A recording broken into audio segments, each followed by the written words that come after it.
എല്ലാവർക്കും സ്വാഗതം.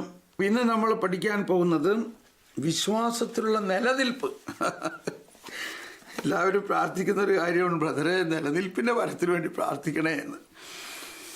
നിലനിൽപ്പിൻ്റെ വരത്തിന് വേണ്ടി പ്രാർത്ഥിച്ചാൽ മാത്രം പോരാ, അത് വലിയൊരു കാര്യമാണ്. എങ്ങനെയാണ് നിലനിൽപ്പ് എന്നുള്ളത് ഇവിടെ നമ്മൾ ഈ പാരഗ്രാഫിന് ഒരു പാരഗ്രാഫ് മാത്രമല്ല, അതിൻ്റെ കൂടെ 5 ഉപവകുപ്പുകളാണ്.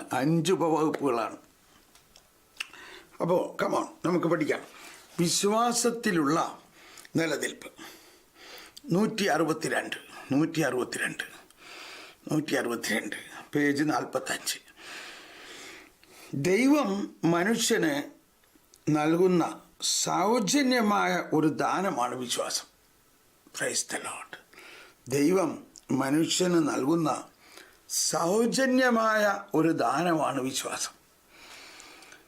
ഇത് തന്നെ വളരെ വലിയ ഒരു വ്യാപ്തമായൊരു കാര്യമാണ്.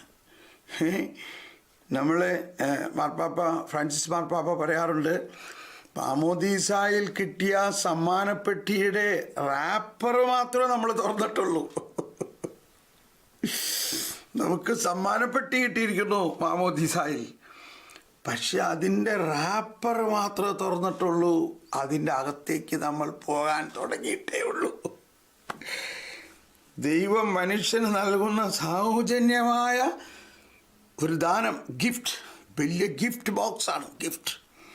വലിയ ബോക്സാണ്. അതിൻ്റെ അകത്ത് നല്ല സ്വർണ്ണ കളറിലാണ് കാര്യങ്ങളൊക്കെ ഇരിക്കണമെന്ന് മനസ്സിലാക്കണം. പക്ഷേ നമ്മളത് തുറന്നിട്ടില്ല. അമൂല്യമായ ഈ ദൈവദാനം കണ്ടോ, എന്താണത്? അമൂല്യം എന്ന് പറഞ്ഞാൽ അതിന് ഒരു മൂല്യം, എന്ത് മൂല്യം കൊടുത്താലും മതിയാവില്ല. എന്ത് മൂല്യം കൊടുത്താലും മതിയാവില്ല. അത് അങ്ങനെ വില കൊടുത്ത് മേടിക്കാൻ പറ്റുന്നതേ അല്ല അത്. അതാണ് അമൂല്യം. ചിന്തിച്ച് നോക്കിയേ, എത്ര വില കൊടുത്താലും പോരാ, അത്രയ്ക്ക് വിലയുള്ള അതിനെയാണ് അമൂല്യം എന്ന അമൂല്യമായ ഈ ദൈവദാനം നമുക്ക് നഷ്ടപ്പെടാൻ സാധ്യതയുണ്ട്. അത് നമുക്ക് നഷ്ടപ്പെടാൻ സാധ്യതയുണ്ട്. നമ്മൾ പല പ്രാവശ്യം പറഞ്ഞു, നമുക്ക് നല്ല ഒരു പുത്തൻ കാറ്, വളരെ വില മതിപ്പുള്ളൊരു കാറ് നമുക്ക് കിട്ടി, വാങ്ങിച്ചു. പക്ഷെ അത് ഉപയോഗിക്കുന്നില്ലെങ്കിൽ അത് കട്ടപ്പുറത്തിരിക്കും. ചക്രമെല്ലാം ചളകി എല്ലാം തുരുമ്പ് പിടിച്ച് എഞ്ചിൻ്റെ അകത്ത് തന്നെ തുരുമ്പ് പിടിക്കാൻ സാധ്യതയുണ്ട്, എഞ്ചിനിൽ വേണ്ട മാതിരി എണ്ണ ഒഴിച്ചില്ലെങ്കിൽ. നല്ല വലിയ ദാനമാണ് കിട്ടിയിരിക്കുന്നത്. പക്ഷെ ആ ദാനം ഉപയോഗിക്കാതെ ഇരിക്കുകയാണെങ്കിൽ അത് നഷ്ടപ്പെടുക എന്ന് പറഞ്ഞാൽ ഇങ്ങനെ തുരുമ്പ് പിടിച്ചു പോകാൻ സാധ്യതയുണ്ട്. വിശുദ്ധ പൗലോസ് തിമോത്തിയോസിനെ ഉദ്ബോധിപ്പിക്കുന്നു. ഇതെനിക്ക് വളരെ പ്രിയപ്പെട്ട ഒരു വചനമാണിത്. വിശുദ്ധ പൗലോസ് തിമോത്തിയോസിനെ ഉദ്ബോധിപ്പിക്കുന്നു. അത് തിമോത്തിയോസ് 1 അധ്യായത്തിൽ 18 മുതൽ 19 വരെയുള്ള വാക്യമാണ്. അതിൻ്റെ ആദ്യം പൗലോസ് പറയുന്നത്, എൻ്റെ മകനായ തിമോത്തിയോസേ എന്ന് പറഞ്ഞിട്ടാണ് തുടങ്ങുന്നത്. എന്തോ ഒരു വാത്സല്യം കവിഞ്ഞൊഴുകുന്ന ഒരു പ്രകടനമാണ്. എൻ്റെ മകനായ തിമോത്തിയോസേ, കണ്ടോ, നിന്നെക്കുറിച്ച് നേരത്തെ ഉണ്ടായിട്ടുള്ള പ്രവചനങ്ങൾക്കനുസൃതം വിശ്വാസത്തോടും, അപ്പോൾ ഇവിടെ എഴുതിയിരിക്കുന്നത് ബാക്കിയാണ്, വിശ്വാസത്തോടും നല്ല മനസ്സാക്ഷിയോടും കൂടെ നന്നായി പൊരുതുക. അതാണ് മനസാക്ഷിയുടെ സ്വരം നിരസിച്ചതിനാൽ ചിലരുടെ വിശ്വാസ നൗക തകർന്നു പോയിട്ടുണ്ട്. അത് ഇംഗ്ലീഷിലൊരു ടെക്സ്റ്റ് ഇങ്ങനെയാണ് പറഞ്ഞത്, many have rejected their conscience and had a shipwreck of their faith.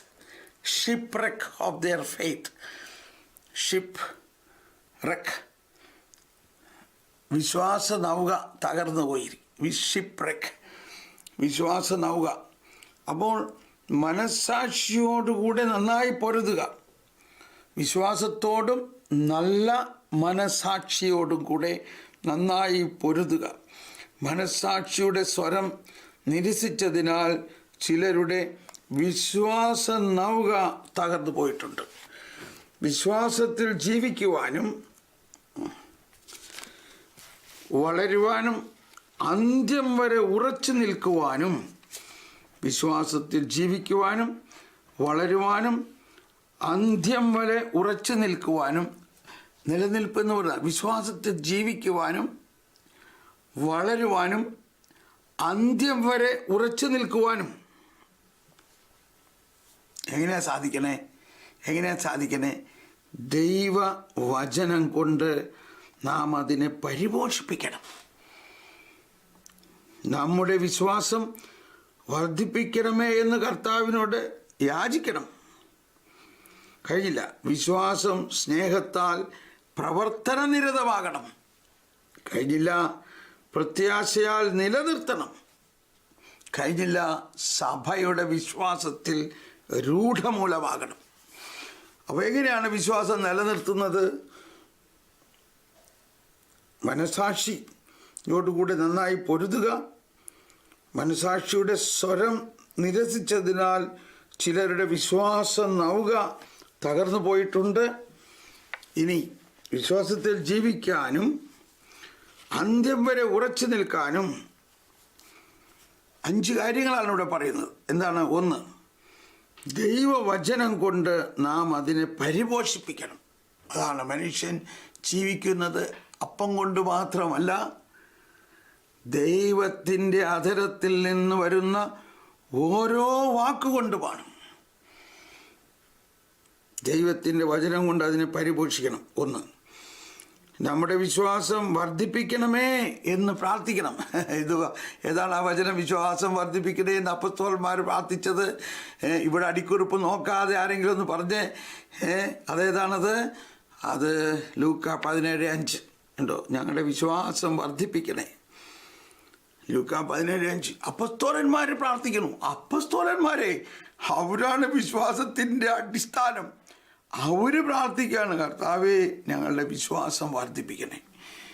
ശരിക്കും ഞാൻ പറയാറില്ല, എൻ്റെ 2 പ്രാർത്ഥനയാണ്. 1, കർത്താവേ ജ്ഞാനം നൽകണേ, വിശ്വാസം വർദ്ധിപ്പിക്കണേ. ഇവിടെ ഈ ലത്തീൻ കുർബാനയിൽ വിശ്വാസികളുടെ പ്രാർത്ഥനയിൽ പ്രാർത്ഥിക്കുമ്പോൾ എനിക്ക് പ്രാർത്ഥിക്കാനുള്ള ഏറ്റവും ഷോർട്ട് പ്രെയറാണ്, increase my faith, that's all, or increase our faith. അപ്പോൾ അതാണ് എന്നും പ്രാർത്ഥിക്കേണ്ടത്. എന്നും നമ്മുടെ വിശ്വാസത്തെ വളർത്താം. അതാണ് ദൈവവചനം കൊണ്ട്. 2, വിശ്വാസം വർദ്ധിപ്പിക്കണമേ എന്ന് കർത്താവിനോട് നാം യാചിക്കണം. 2, 3, വിശ്വാസം സ്നേഹത്താൽ പ്രവർത്തനനിരതമാകണം. ഗലാത്യ ലേഖനം 5-ാം അധ്യായത്തിൽ കേട്ടോ. അത് പഠിച്ചത് ആ ദൈവനീതിയെക്കുറിച്ച് പറയുന്നതിൻ്റെ പശ്ചാത്തലത്തിലാണ്. സ്നേഹത്താൽ പ്രവർത്തനനിരതമായൊരു വിശ്വാസമാണ്. നിയമത്താൽ പ്രവർത്തനനിരതമായ വിശ്വാസമല്ല. നിയമം പാലിക്കുക, മനസ്സിലായിട്ടുണ്ടോ? അല്ലെങ്കിൽ അടി കിട്ടും, പാലിക്കാത്തവനെ ശിക്ഷിക്കണം, അതല്ല. അതിൻ്റെ സ്ഥാനത്ത് നമ്മൾ ഇന്നലെ ആ പൗരോഹിത്യത്തിൻ്റെ രഹസ്യം മനസ്സിലാക്കിയപ്പോൾ ജോയൽ പ്രവാചകനിൽ പറഞ്ഞതെന്താ? കർത്താവേ എൻ്റെ ജനത്തെ ശിക്ഷിക്കരുതേ. കണ്ടോ? ആരുടെ പ്രാർത്ഥനയാണ്? ഈശോ മിശിഹ പ്രാർത്ഥിക്കുന്നതാണ്. കുരിശിൽ കിടന്ന് ഉയർത്തെഴുന്നേറ്റ കർത്താവ് സ്വർഗത്തിൽ ഇരുന്നിട്ട് തൻ്റെ മുറിവുകൾ കാണിച്ചുകൊണ്ട് പ്രാർത്ഥിക്കുകയാണ്, പിതാവേ എൻ്റെ ജനത്തെ ശിക്ഷിക്കരുതേ. കണ്ടോ? കരുണ, സ്നേഹം, സ്നേഹത്താൽ പ്രവർത്തനനിരതമായ വിശ്വാസമാണ്. അപ്പോൾ നമ്മളിപ്പോഴും നമ്മൾ വീട്ടിലായാലും സമൂഹത്തിലായാലും അത്തരത്തിലുള്ള ഒരു സ്നേഹത്തെ പ്രാക്ടീസ് ചെയ്യണം. അതാണ് മദർ തെരേസയും അല്ലെങ്കിൽ സാധാരണ എല്ലാം പറയാവുന്നതാണ്, ചാരിറ്റി ബിഗിൻസ് ഫ്രം ഹോം. വീട്ടിൽ നിന്നാണ് ഈ സ്നേഹം ആരംഭിക്കേണ്ടത്. അത് വീട്ടിൽ സ്നേഹം മുഴുവനും ഇല്ലെങ്കിലും സ്നേഹത്തിൻ്റെ പ്രവർത്തനം നടത്തി നോക്ക്. അതായത് നമ്മൾ ഓരോരുത്തർ ബഹളമുണ്ടാക്കുമ്പോൾ അവനുടനെ അടിച്ചിരുത്തുകൊണ്ട് കാര്യമില്ല. അവനെ സ്നേഹിച്ച് ഇരുത്താനുള്ള പ്രാക്ടീസാണ് നമ്മുടെ വീട്. സ്നേഹത്തിലൂടെ അവനെ ഒന്ന് കൺട്രോൾ ആക്കണം. എങ്ങനെയാണ്? അത് ഭാര്യ ഭർത്താക്കന്മാർ തമ്മിലായാലും പെട്ടെന്ന് ഒരാൾ പറയണതിന് അത് കേൾക്കുമ്പോൾ ഒരു 30 സെക്കൻഡ്, 1/2 മിനിറ്റ് നിശബ്ദമായാൽ മതി. 1/2 മിനിറ്റ്. അതിനാണ് സ്നേഹം എന്ന് പറഞ്ഞത്. ഉടനെ അങ്ങനെയൊക്കെ പറഞ്ഞു കഴിഞ്ഞാൽ നല്ല അടി അടിക്കൂട്ടാ, മനസ്സിലായിട്ടുണ്ടാ? എന്ന് പറഞ്ഞില്ലെങ്കിൽ നമുക്ക് സമാധാനമില്ല. എന്നാ ഒന്ന് അടിക്ക് കാണട്ടെ, കണ്ടോ? ഇപ്പം എന്തു ചെയ്യും? പറയും. ഇപ്പം സ്നേഹിക്കാൻ പറ്റുമോ? അപ്പം ആദ്യം എന്ത് ചെയ്യണം? ആദ്യം മിണ്ടാതിരിക്കണം. ആരെങ്കിലും ഒരാൾ പൊട്ടിത്തെറിച്ചാൽ അതിനെ ഉടനെ മറുപടി കൊടുത്താൽ പൊട്ടിത്തെറി കൂടെയുള്ളൂ. അതാണ് ഈശോ പറഞ്ഞത്, റെസിസ്റ്റ് നോട്ട് ദ ഈവിൾ. ശത്രുവിനെ, തിന്മയെ എതിർക്കരുത് എന്ന് പറഞ്ഞാൽ ഒരു വ്യക്തിയിൽ 2 ഭാഗം കാണണം. ആ വ്യക്തിയിലുള്ള തിന്മ, ഇത് രണ്ടും രണ്ടാണെന്ന് മനസ്സിലാക്കണം. അയാൾ തിന്മ പറയുമ്പോൾ, അയാൾ ദേഷ്യപ്പെടുമ്പോൾ പെട്ടെന്ന് നമ്മുടെ അകത്ത് ജ്ഞാനം വരണം. ഇത് അയാളല്ല ദേഷ്യപ്പെടണേ, അയാളുടെ അകത്തുള്ള തിന്മയാണ് ദേഷ്യപ്പെടുന്നത്. അയാൾ എൻ്റെ ഭർത്താവാണ്, അയാൾ എൻ്റെ ഭാര്യയാണ്, ഞാൻ അവളെ സ്നേഹിക്കണം, ഞാൻ അയാളെ സ്നേഹിക്കണം. അതുകൊണ്ട് ക്ഷമിക്കൂ, മിണ്ടണ്ട, കുറച്ച് കഴിയട്ടെ, ദേഷ്യമൊക്കെ മാറിക്കഴിയുമ്പോൾ സംസാരിക്കാം. സ്നേഹത്തിൽ പ്രവർത്തനം എന്ന് പറയുന്നത് ചാരിറ്റി ബിഗിൻസ് അറ്റ് ഹോം. ഇത് ശരിക്കും ഒരു പ്രാക്ടിക്കൽ കാര്യമാണ്. ഇത് ഇന്ന് തന്നെ വേണമെങ്കിൽ പ്രാക്ടീസ് ചെയ്തോ. ഇതെല്ലാ ദിവസവും നമ്മുടെ വീട്ടിലുണ്ടാകും, എല്ലാ ദിവസവും ഉണ്ടാവും. ഒന്നില്ലെങ്കിൽ ഭാര്യ, അല്ലെങ്കിൽ ഭർത്താവ്, അല്ലെങ്കിൽ മക്കൾ, അല്ലെങ്കിൽ അമ്മായിയമ്മ, മരുമോള്, ഇവരൊക്കെ കർത്താവ് ഇങ്ങനെ വെച്ചേക്കുന്നത് ഇത് പഠിപ്പിക്കാനാണ്. ഇവരെല്ലാവരിലും ഒരു പരിവരിപ്പുണ്ടാവും.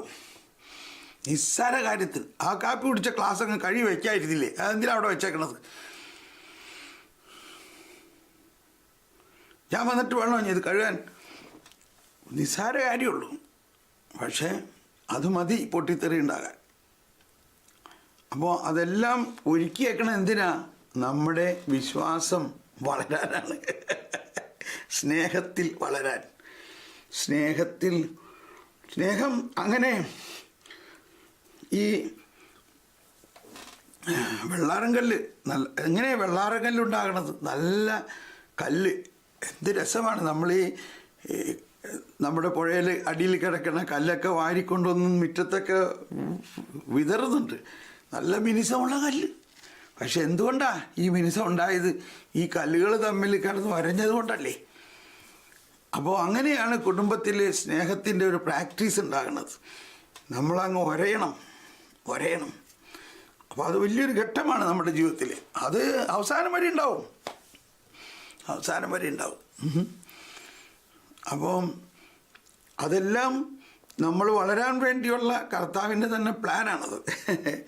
അതാണ് സ്നേഹത്തിൽ വിശ്വാസം, സ്നേഹത്താൽ പ്രവർത്തന നിരതമാകണം. പിന്നെ അടുത്തത് പ്രത്യാശയിൽ നിലനിർത്തപ്പെടണം. പ്രത്യാശ. ഇപ്പോൾ നമ്മൾ ഈ വാക്യത്തിൽ 3 കാര്യങ്ങൾ കേട്ടോ. എന്താണ്? വിശ്വാസം, പ്രത്യാശ, സ്നേഹം. അതാണ് 3 തിയോളജിക്കൽ വെർച്യൂസ്. ഇത് ഉടനീളം കാറ്റഗിസത്തിലുള്ളതാണ് കേട്ടോ. ഇപ്പോൾ നമ്മൾ വിശ്വാസത്തെക്കുറിച്ചാണ് പഠിക്കുന്നത്. പക്ഷേ സ്നേഹമില്ലെങ്കിൽ വിശ്വാസം കൊണ്ട് എന്താ പ്രയോജനം? ഇനി സ്നേഹത്തെക്കുറിച്ച് പഠിക്കുമ്പോൾ പറയും വിശ്വാസമില്ലെങ്കിൽ സ്നേഹത്തെ കൊണ്ട് എന്താ പ്രയോജനം? അവിടെയാണ് പറയുന്നത് വിശ്വാസം സ്നേഹത്തിൻ്റെ ആത്മാവാണെന്ന്. വിശ്വാസം സ്നേഹത്തിൻ്റെ ആത്മാവ്.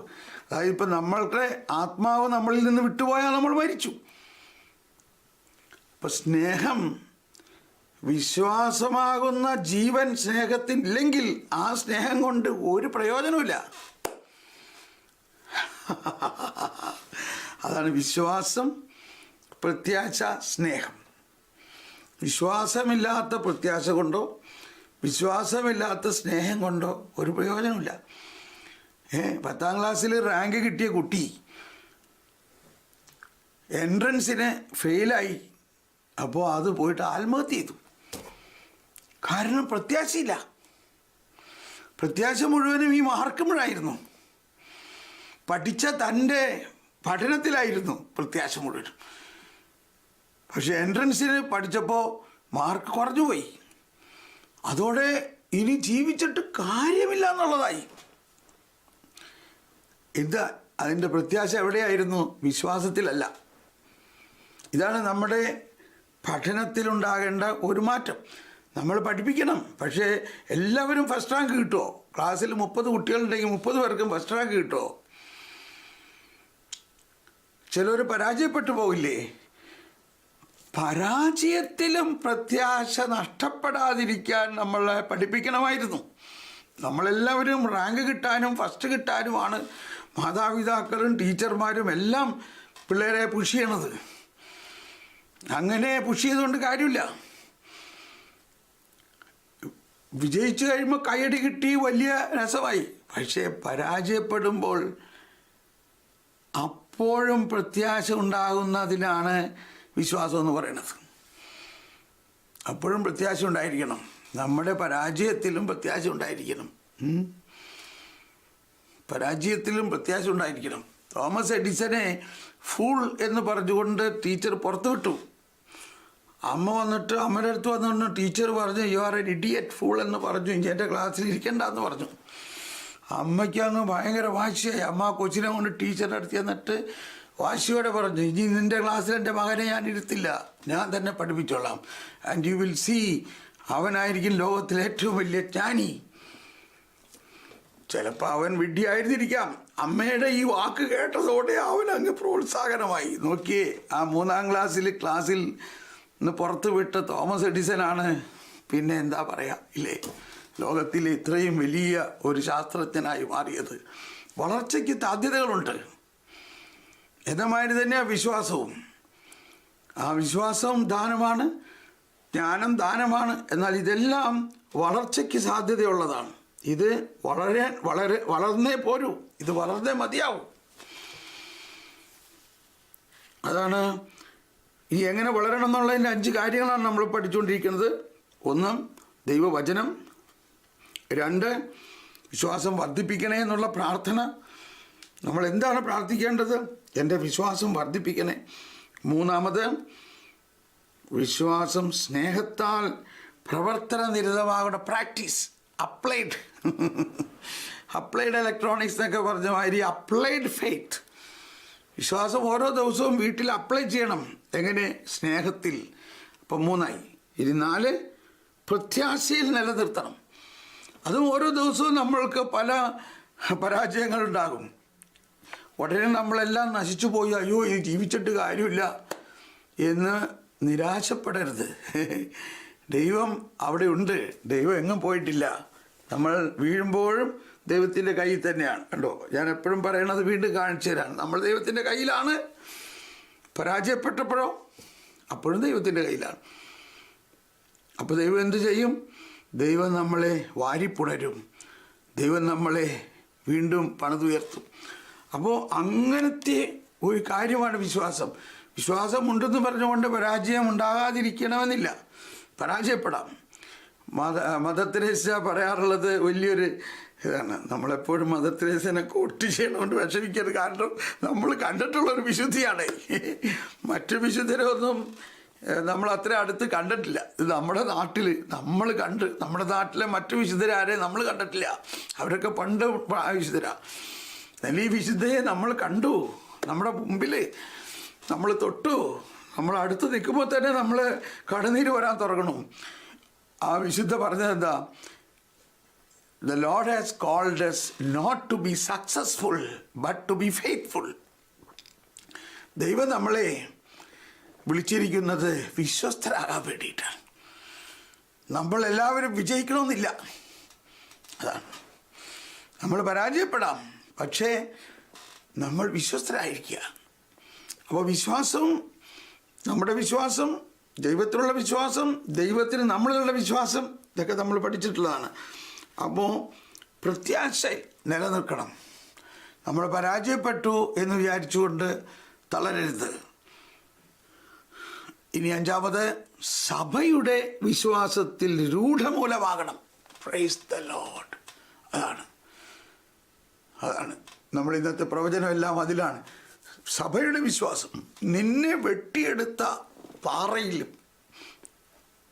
നിന്നെ കുഴിച്ചെടുത്ത ഖനിഗർഭത്തിലേക്ക് നോക്കുവിൻ. ഇപ്പം ഇവിടെ കത്തുന്ന ഈ ദീപങ്ങൾ, അല്ലെങ്കിൽ നിങ്ങളായിരിക്കുന്ന സ്ഥലത്തുള്ള വിളക്കുകൾ, ആ പ്രകാശം എന്തുകൊണ്ടാണ് അത് പ്രകാശിക്കുന്നത്? അതൊരു പവർ ഹൗസുമായിട്ട് കണക്ട് ചെയ്തിരിക്കുന്നതുകൊണ്ടാണ്. പവർ ഹൗസ് കണ്ടോ? അപ്പോൾ നമ്മൾ പ്ലഗ് ഇൻ ചെയ്തിരിക്കുകയാണ് പവർ ഹൗസുമായിട്ട്. അതാണ് നമ്മുടെ വിശ്വാസത്തെ നമ്മൾ എപ്പോഴും മനസ്സിലാക്കേണ്ടത്. എൻ്റെ സ്വന്തമല്ല, എന്നാൽ വിശ്വാസം ക്രിസ്തുവിനോടും സഭയോടും പ്ലഗ് ഇൻ ചെയ്തിരിക്കുകയാണ് എൻ്റെ വിശ്വാസം. എനിക്കതുകൊണ്ട് ഭയങ്കര പ്രോത്സാഹനമാണ്. വിശ്വാസം, എൻ്റെ വിശ്വാസം സഭയുടെ വിശ്വാസത്തോട് പ്ലഗ് ഇൻ ചെയ്തിരിക്കുകയാണ്. ആ പ്ലഗിന് ചിലപ്പോൾ ലൂസ് കോണ്ടാക്റ്റൊക്കെ ഉണ്ടാവും, എന്നാലും എനിക്ക് നല്ല കോൺഫിഡൻസാണ് അത് നടന്നോളും. നമ്മുടെയൊക്കെ നാട്ടിലെ പോലെ 2 വയറ് കുത്തി തീപ്പെട്ടിക്കുള്ളിയൊക്കെ കുത്തിയിട്ടായിരിക്കും, എന്നാലും അത് നടക്കും. It is plugged in. അപ്പം ഇനി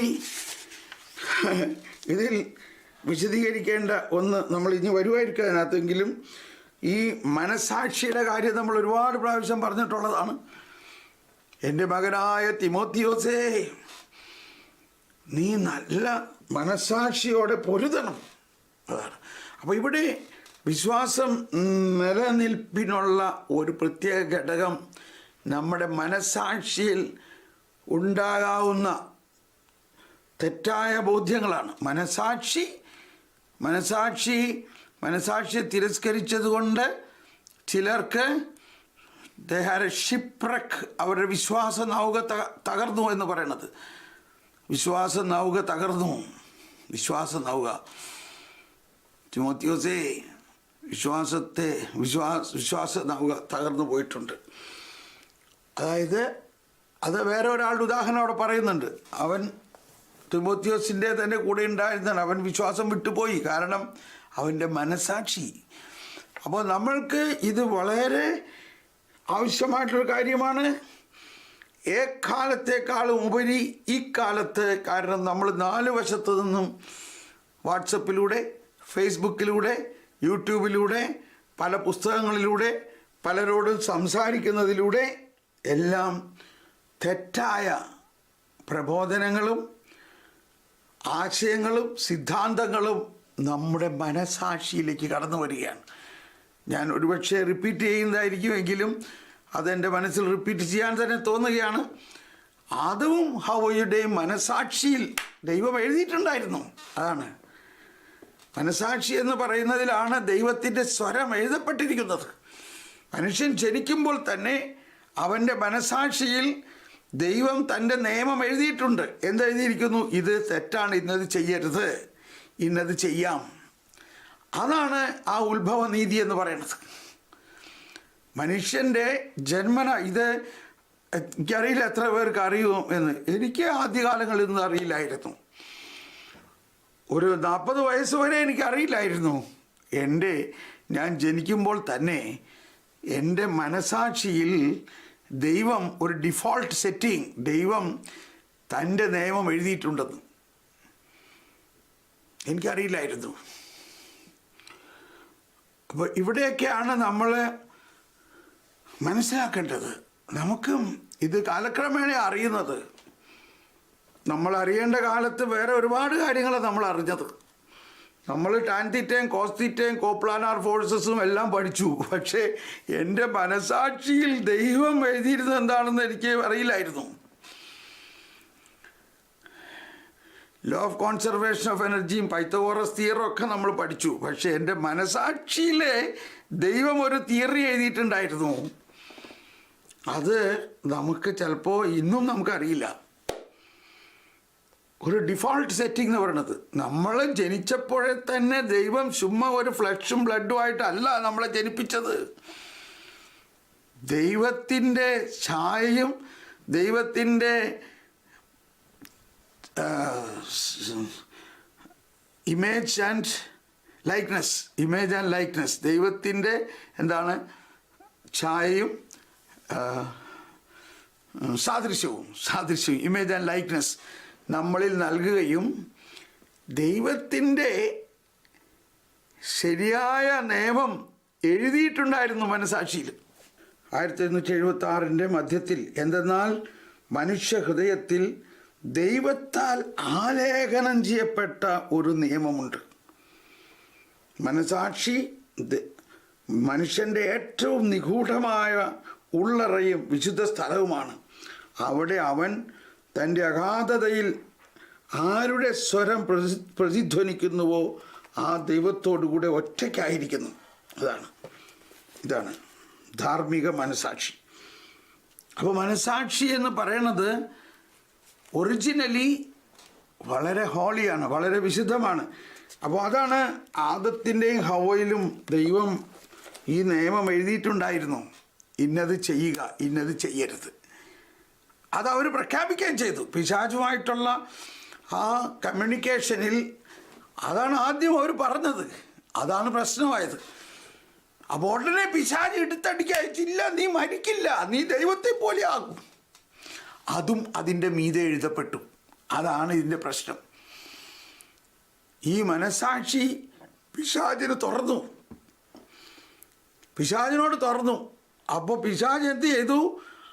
അവൻ പറഞ്ഞ് തീരണയ്ക്ക് മുമ്പ്, കർത്താവ് അങ്ങനെ പറഞ്ഞിട്ടുണ്ട്, ഇത് ഭക്ഷിക്കുന്ന നിമിഷം ഞങ്ങൾ മരിക്കും എന്ന് പറഞ്ഞിട്ടുണ്ടെന്ന് തീരണയ്ക്ക് മുമ്പ്, ആ മനസാക്ഷി അടയ്ക്കണയ്ക്ക് മുമ്പ്, നിങ്ങൾ മരിക്കില്ല, നിങ്ങൾ ദൈവത്തെ പോലെ ആകും.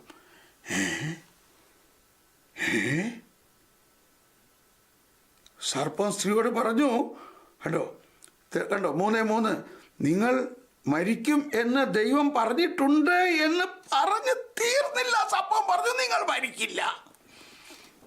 കണ്ടോ, ഒറിജിനൽ സിന്നിൻ്റെ ആരംഭം നോക്ക്. എന്നിട്ട് അപ്പോൾ മരിക്കില്ല എന്ന് പറഞ്ഞോടി സന്തോഷമായി. അത് തിന്നാലും മരിക്കില്ല അല്ലേ? ആര് പറഞ്ഞു? പിശാചാ പറയണത്. അത് തിന്നുന്ന ദിവസം നിങ്ങളുടെ കണ്ണ് തുറക്കുമെന്നും നന്മയും തിന്മയും അറിഞ്ഞ്, ഇതെല്ലാം പറഞ്ഞപ്പോൾ അത് അകത്തുനിന്നു അറിഞ്ഞ് നിങ്ങൾ ദൈവത്തെ പോലെ ആകുമെന്നും ദൈവത്തിന് അറിയാമെന്ന് ആര് പറയണു? പിശാചേ. അപ്പോൾ എന്നിട്ട് എന്ത് സംഭവിച്ചു? അത് കഴിഞ്ഞപ്പോൾ പിന്നെ ഹവ്വ ആ വൃക്ഷത്തിലേക്ക് നോക്കുമ്പോൾ ആ പഴം കാണുമ്പോൾ വളരെ രുചികരമാണെന്ന് തോന്നിയെന്ന്. ആ പഴം കേട്ടോ, ആ പഴം കണ്ടോ, ആ വൃക്ഷത്തിൻ്റെ പഴം കണ്ടോ, എന്താണ് ഇത് കാണുമ്പോൾ ആസ്വാദ്യമെന്ന് തോന്നുന്നത്. ഇന്നേ വരെ തിന്നാത്ത ഒരു പഴം കാണുമ്പോൾ ആസ്വാദ്യവും കണ്ണിന് കൗതുകകരവും അറിവേകാൻ കഴിയും എന്നും അഭികാമ്യമാണെന്നും കണ്ട് അവൾ അത് പറിച്ചു തിന്നു. അത് ഭർത്താവിന് കൊടുത്തു. അപ്പോൾ ഇതാണ് മനസാക്ഷിയിൽ ഇപ്പോഴും സംഭവിച്ചുകൊണ്ടിരിക്കുന്ന ഒരു കാര്യം. ഇപ്പോൾ വളരെ ക്ലിയറായി തോന്നുന്നു ഇല്ലേ? ആ ഉത്ഭവപാപം എന്ന് നമ്മൾ പറയുമ്പോൾ എങ്ങനെയാണ് ഉത്ഭവപാപം ഉണ്ടായത്? അപ്പോൾ ആ ഉത്ഭവപാപം ഉണ്ടായത് ഒരു കാര്യം തന്നെ പല പ്രാവശ്യം പറയുന്നതിൽ എനിക്ക് പ്രയാസമില്ല എന്ന് പറഞ്ഞ പൗലോസേ, ഇതാണ് ഇന്നും നമ്മളെ ആക്രമിച്ചു കൊണ്ടിരിക്കുന്ന ഒരു വൈറസ്. അത് ഈ കൊറോണ വൈറസിനേക്കാളും പെശകാണത്. എല്ലാ ദിവസവും നമ്മുടെ മനസാക്ഷിയിൽ. ഇപ്പോൾ എനിക്ക് ഭയങ്കര ആശ്വാസം, ഞാൻ വേറെ ഒന്നും കേൾക്കുന്നില്ല, വേറെ ഒന്നും പഠിക്കാൻ ആഗ്രഹിക്കുന്നില്ല. അതാണ് പൗലോസ്ലീഹ പറയുന്നത്, ഞാൻ നിങ്ങളോട് കൂടെ ആയിരുന്നപ്പോൾ യേശുക്രിസ്തുവിനെ കുറിച്ചല്ലാതെ മറ്റൊന്നും അറിയേണ്ടതില്ല എന്ന് ഞാൻ തീരുമാനിച്ചു. Praise the Lord. നമ്മൾ ഈ ബാക്കിയുള്ള കാര്യമൊക്കെ അറിഞ്ഞിട്ട് എന്ത് കാര്യമേ? നമ്മൾ ഈ വർത്തമാന പത്രം മുഴുവനും വായിച്ച് ലോകത്തിലെ എല്ലാ കാര്യങ്ങളും അറിയേണ്ട എന്താവശ്യം? ജനറൽ നോളേജ് അതെല്ലാം കിട്ടിയിട്ട് എന്താ കാര്യം? തീരുമാനിക്കുക. ഞാനിതൊന്നും അറിയുന്നില്ല, ഞാൻ അറിയണമെന്ന് ആഗ്രഹിക്കുന്നുമില്ല, എനിക്കതിന് സമയവുമില്ല. ഞാൻ ഇതാ വിശ്വാസത്തിൻ്റെ മുത്തുകളാണ് പഠിച്ചുകൊണ്ടിരിക്കുന്നത്. അതുപോലെ കറ്റേനാവറയ പോലെയുള്ള 1700 വർഷങ്ങൾക്ക് മുമ്പ് സഭാപിതാക്കന്മാർ എഴുതി വച്ചിട്ടുള്ള ദൈവിക രഹസ്യങ്ങളാണ് പഠിച്ചുകൊണ്ടിരിക്കുന്നത്. ആവശ്യമില്ലാത്തതൊന്നും നമ്മൾ വാരിക്കയറി വെച്ചിട്ട് കാര്യമില്ല. അപ്പോൾ മനസാക്ഷിയെ നമ്മൾ രൂപപ്പെടുത്തണം. അത് നമ്മൾ ഇനി ആ സമയം വരുമ്പോൾ പഠിക്കും. How to form the conscience. Formation of conscious ദൈവവചനത്തിലൂടെയും പ്രബോധനത്തിലൂടെയും ദൈവജ്ഞാനത്തിലൂടെയുമാണ്. ദൈവവചനം നമ്മളുടെ മനസാക്ഷിയിലേക്ക് ഈശോ ആകുന്ന വചനത്തെ അന്ന് ആദത്തിനും ഹവ്വയ്ക്കും സാധിക്കാഞ്ഞ കാര്യം ഇപ്പോൾ യേശുക്രിസ്തുവിലൂടെ ഇനി ഒരിക്കലും മാറ്റാൻ പറ്റാത്ത രീതിയിൽ ഹൃദയത്തിൻ്റെ അന്തസ്ഥലത്തിലേക്ക് ആ വചനം എഴുതപ്പെടണം. അതാണ് ദൈവത്തിൻ്റെ വചനം സജീവവും ഇരുതലവാളിനേക്കാൾ മൂർച്ചയേറിയതും മജ്ജയിലും സന്ധിബന്ധങ്ങളിലും എല്ലുകളുടെ അകത്ത് മജ്ജയിൽ പോലും കയറും, മനസ്സിലും ആത്മാവിലും കയറി അതിനെ രൂപപ്പെടുത്താൻ കഴിവുള്ളതാണ് ഈശോ മിശിഹ പറഞ്ഞേക്കണ വചനം. കാരണം ഈശോ മിശിഹ പറഞ്ഞ വചനം ഈശോ മിശിഹ തന്നെയാകുന്നു. ആദിയിൽ വചനമുണ്ടായ, വചനം ദൈവത്തോടു കൂടെയായിരുന്നു, വചനം ദൈവമായിരുന്നു, അവൻ ദൈവത്തോടു കൂടെയായിരുന്നു. അവൻ ആ വചനം നമ്മുടെ മനസ്സാക്ഷിയെ രൂപപ്പെടുത്തും. നമ്മളിവിടെ നിർത്തുകയാണ്. നമുക്ക് നന്ദി പറയാം.